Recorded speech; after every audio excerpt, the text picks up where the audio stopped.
من همین در اروپا وقتی مغازه میدارم سبحان الله میبینم کامپیرهای 97 ساله 98 ساله یک این خیلی چیشای ولسپیدهای الکترونی هم خیلی متارچه هاشای همون که راست میدارد همون پیششنده عباره ثبتشای همونجا میموند خریدش 97 99 پور موی سفیدهای و پیرزن ها میخیلا.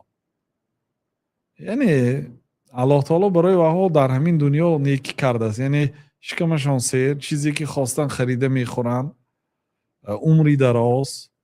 این برای همین مکافات برای نیکی هایی که در دنیا دارند و مردم ممکن نیکی میکنند با حیوان نیکی میکنند یا آدمی محتاج میبیند مثلا دستی یاری دراز الله تعالی مکافاتشون در دنیا میدهد.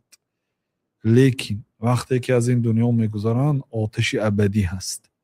میلیون سال یا میلیارد سال بعد تمام میشد بعد جنت میدارن نه خالدین فیها ابدا جاویدانی در آتش دوزخ میسوزن برای اینکه به اللهی که آنها را آفرید عبادت نکردن سرخم نکردن پرستش نکردن.